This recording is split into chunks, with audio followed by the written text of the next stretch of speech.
My camera bag hasn't changed that much over the years, but I'm gonna show you what we take to shoots 99% of the time. So first of all is quite obviously the FS7. Now, I haven't upgraded this in quite a while because I still believe the FS7 is still such a solid camera. We actually have 2 of these in our production company right now, and they still produce an amazing image quality. I think as our work starts to move towards those much higher budget projects, then we'll probably start to rent a lot of cameras in. But certainly we've never ever had any clients say that the quality hasn't been up to standard or anything like that. So the FS7 is a solid go-to for me. Now, along with the main camera, I would also take a B camera. Now, currently have an A7S II, which we did upgrade to a Blackmagic 6K Pro. However, we just didn't get on with it that well. So for the most part, I actually take a Canon 1DX Mark II because we'll do a few shoots where they're hybrid, taking some photos and some videos as well. So the 1DX, which is currently on Will's camera right now, filming some behind the scenes. So that's why I'm not able to add it to the bag, but you get the point, we've got a B camera in there as well. I'm gonna cover lenses, audios, all of those fun accessories as well, but what we actually found is really beneficial is over the years we've built up our cameras more and more to make them bigger and bigger with all these fancy things, and then we've started to refine it because the heavier the camera gets, the less agile you can be and the less opportunities you've got to pull it into weird spaces. If you're trying to get into a corner to get a really nice shot, you're simply not going to be able to do that with a big camera, which is why we still take a smaller one and sometimes just strip back on the gear.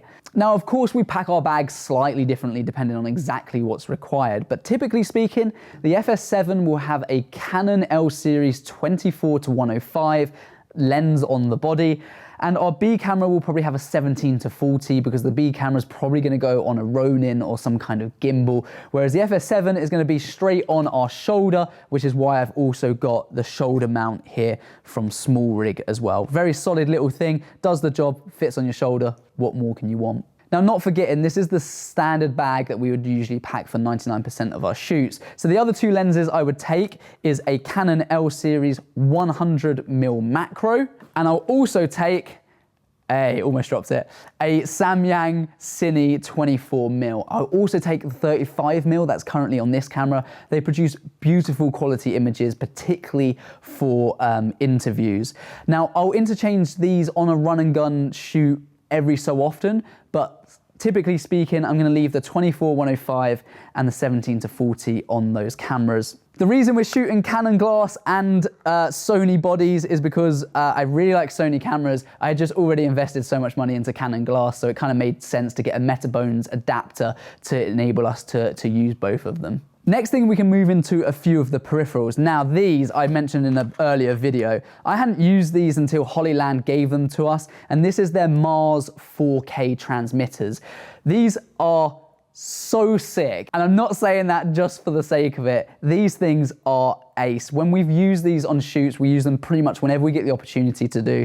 It helps us show the client what the camera person's seeing, and also helps the rest of the team do a better job as we start to lift and elevate our production value. In essence, they allow us to take the camera feed to an external monitor or to 4 mobile devices, which is sick because then everyone else can have a look and see what's going on as well. So really good things. They are now stable in my camera bag. Which leads us nicely onto our monitor, which is the Hollyland M1 monitor, and this is another really sick bit of kit. It's a 5.5-inch LCD display. It's really bright for using it outdoors on various shoots.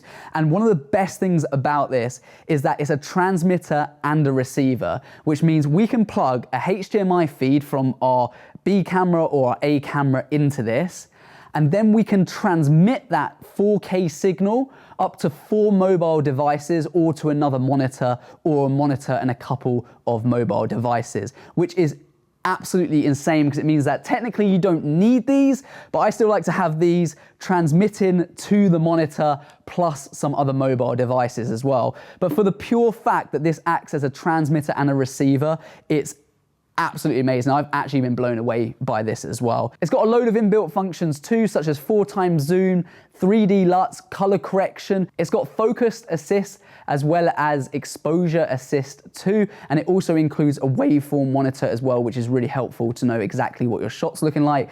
It can be powered by D-tap or even a battery, just a standard NPF battery does the job.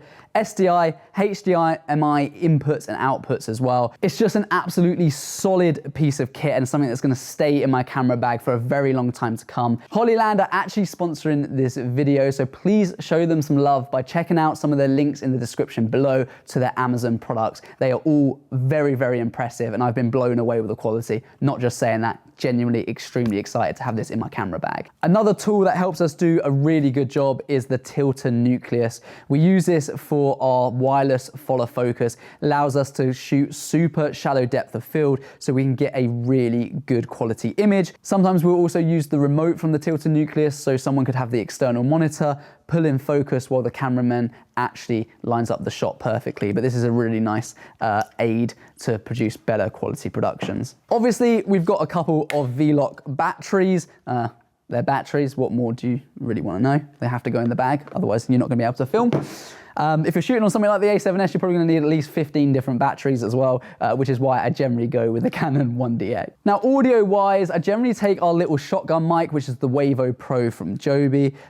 This is just a really good little shotgun mic. I did a review on this a while back, and I was super impressed. It doesn't come out all too often, but just if we need to grab a few things, then we will do. But generally, what I'll use for the most part is our Rode Filmmaker kit. Now, Rode obviously have the Rode Go. I haven't actually used that before, but the Rode Filmmaker kit is actually awesome. I think it produces really good audio quality, and it's what I'm wearing now for all of these videos. Just a little lav mic. We prefer to go with lav mics where possible. Just think it gives them slightly nicer sound, a little bit easier on a run and gun environment to clip a lav mic onto someone and know that you'll do a good job. We've got quite a few of these, so that always makes it into my camera bag for 99% of my shoots. I also take a cleaning kit, make sure your sensors and your lenses are clean. You don't want to get caught out on that. That's a bit of a killer. I've got the standard monitor that comes with the FS7, of course, how could I forget that? And then I've also now always packing a little drone. This is the DJI Mini 2, and to be honest with you, I think it does a sick job. It just enables us to get some really nice shots if we're doing a few detail things. I did recently fly into a house,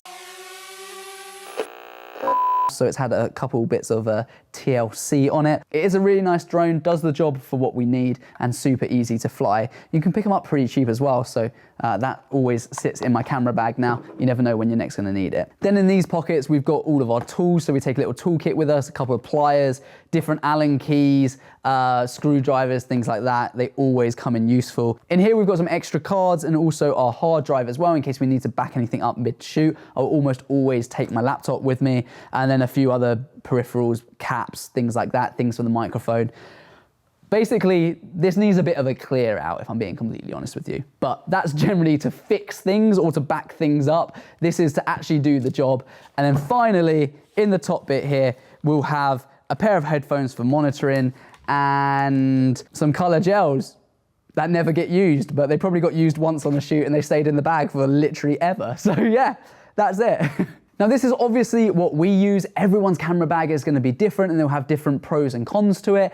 This is just what I take on 99% of the shoots. If you want to know what equipment you can get for your budget, then take a look at this video. I break down some price brackets on some essential camera equipment for small, medium, and high budgets, so you can get the most amount of value based on what I've learned over my years of buying equipment in our video production company. I'll see you in that video.